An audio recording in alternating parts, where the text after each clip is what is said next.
Full house renovation, alam nyo yun, mas matrabaho ang full house renovation kung i-compare natin sa sinasabi nating basal. Depende yan kung ano yung nakalagay dun sa plano. So, yun naman yung ina-attach natin sa quotation. Medyo mabusisi at merong makakapal, merong maninipis dahil ito existing to. Ibig ko sabihin, ito yung wall tinanggal namin. Kasi ang akala namin talaga, kumakapit siya. So, hindi pala siya kumakapit. Ngayon, isusunod natin dun sa eskwala niya. So, kung hindi siya eskwalado, wala na, pangit na, lumba-lumba na yung ilalagay naming door jamb dito. So dito, yung rafter na lang din dito sa kabila. Dahil dito ay merong inside gutter naman dito. Then may 2 rooms tayo, napakaluwangan ng 2 kwarto dito. Ayan, at saka yan. And yung kitchen naman nandun dito, ilalabas na. Tingnan nyo, basa na naman to flooring. So ang ginagawa ng tropa, naglililim sila, kaya maganda kung may habol namin yung roof. So pag magandang panahon, papabubungan na natin kaagad. So, importante kasi sa akin, mapalitadahan din yung taas niya. Ayan, so welcome back dito sa proyekto natin. Full house renovation. Alam nyo yun, mas matrabaho ang full house renovation kung i-compare natin sa sinasabi nating basal. So dito, ang dami mong kailangan i-consider. Existing walls, existing columns, kung tatama ba dun sa plan na ginawa natin na bago. So, yung mga ganon, kailangan natin consider. Electrical. So, mababago lahat. Plumbing, mababago lahat. Placement ng mga iba pang mga, like yung mga rooms, or kaganyan, yung roof natin. So, nasa roof installation na tayo. So, kung napapansin niyo, laki ng pagbabago ng elevation from dati at saka ngayon. So, yeah, naka-Korean type siya. Hindi ko alam kung asan yung plano eh. Hindi ko alam kung saan nalagay. So, ang ginamit namin dito, channel bar. Ito yon. Itong nandito sa baba. Ito, 2x6 to heavy duty. No? So, yung channel bar na yan, yung nakikita nyo dyan sa taas. So, ang distance yan, 150 cm. So, napakalapit, no? Tapos, napakatibay pa.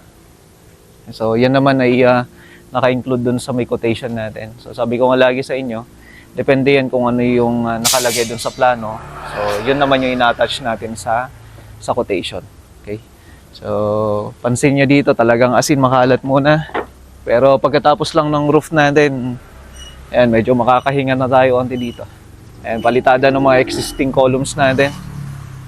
Medyo mabusisi at merong makakapal, merong maninipis dahil ito existing to. Kagaya nito, yung pader nito dati, ganito siya. Yan. Yung kumbaga tiniktik pa namin kasi yung nakalagay dito na palitada niya. So ngayon, pinalitadahan namin. So may makapal, may manipis. So ngayon, ito yung mga existing talaga ng mga columns to. Yan. Ganito yung tinanggal namin na palitada. Bali dinesign. So syempre, yung mga yan naman, inaayos naman natin. Paano inaayos? Syempre, tinatanggal. Dahil ang akala namin, kaya namin tapingan. So ngayon, ang nangyari, tiniktikan namin. Kasi, ibig ko sabihin, ito yung wall tinanggal namin. Kasi ang akala namin talaga, hindi siya, kumakapit siya. So hindi pala siya kumakapit. Kaya ngayon, ang nangyayari, tanggal natin yung existing, palitada tayo. So yun yung isang bagay na kinoconsider natin pagka nasa renovation ka. So, mainam kung maselan ka na sa una. Katok-katokin mo na. So, ngayon, ang nangyayari, ayan, halos lahat palitada. Ito nga, tinan nyo to.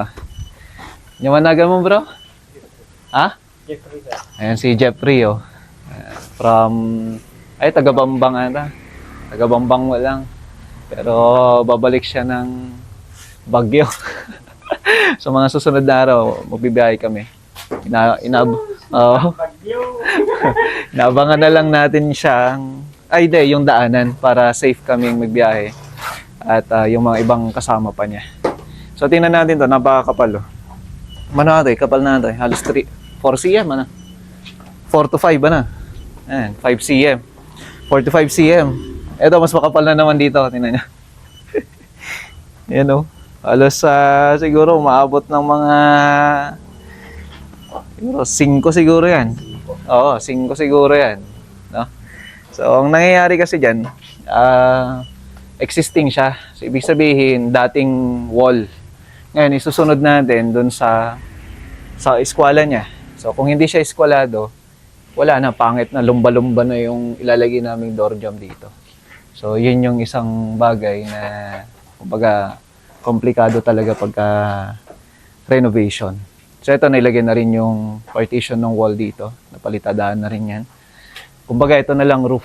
Pag natapos yung roof natin, ayan, natapos yung roof natin. Kasi ito siya, yung ating C4 lins lang naman na. Ayan, kay Boy C4 lins, shout out. Boy C4 lins. Ayan, hindi ko alam kung nanonood tong mga to kasi sikat siya dahil sa pangbabash eh. So, yan na, yung ginagawa namin. Paano nga ba? Hindi siya nakataob yung ginagawa namin dyan, ha? Hindi nakataob. So, dito, yung rafter na lang din dito sa kabila. Dahil dito ay merong inside gutter naman dito. Yan, diretso yan. Inside gutter. Ito yung existing wall naman na giniba rin natin. Tinanggal din natin kasi yung existing niya, mahina na. Kung i-remain natin yung existing wall doon, baka mamaya matumba. So, ito hallway kasi ito yung sa labas eh. Yan o. So, hallway kasi yan. So, may property dyan na iba. Ngayon, kailangan naming gibain para matanggal. Ngayon, pinatungan namin na panibago or bagong CHB na. Okay? So, yun yung mga inayos na natin. And eto, may CR na rin dito. Kasi ito yung master's bedroom. Medyo maliit nga itong master's bedroom. Pero para sa akin, king size na bed, kasya na. Dito yung header. No? So, yan na yung header niya. It's either dito yung header o kaya din yung header kasi pwedeng gawing TV console yan, cabinet. So, maraming pwedeng gawin. Okay. So, yun yung mga kailangan natin i-consider din. Then, may 2 rooms tayo. Napakaluwang ng 2 kwarto dito. Ayan, at saka yan. And, yung kitchen naman nandun dito, ilalabas na. Kasi ito, magiging living area na to eh. So, yung kitchen dito na, sa labas. Sabi ko nga, ang isang bagay pa dito na medyo nagpapatagal sa atin ngayon, yung panahon. Tingnan nyo, basa na naman to flooring. Oh. So, ang ginagawa ng tropa, naglililim sila, kaya maganda kung may habol namin yung roof. So, pag magandang panahon, papabubungan na natin kaagad. So, ayan, pinapapalitadaan muna natin pa. Kaya nga sabi ko kay kuya, kahit kiss-kiss pahid na lang yan. Kasi yung ceiling naman natin, nandito naman na yung ceiling natin. So, importante kasi sa akin, mapalitadahan din yung taas niya. Hindi yung dahil nakatago eh, hindi na pinapapalitadahan. So, hindi po pwede yun. Nga, tayo sarili nga mulay ito yan. Okay lang. Dakang nga pagyamanan. Ito kasi, yung mga taniman nila doon. Halos kasi mamin na. Puro pinya ti mulay yun ah. Pinya kan laya. Ngamtat tapi nag-aapitan. Okay, ayan ah. May panghimagas na tayo mamaya pagka kakain pang hapunan. No?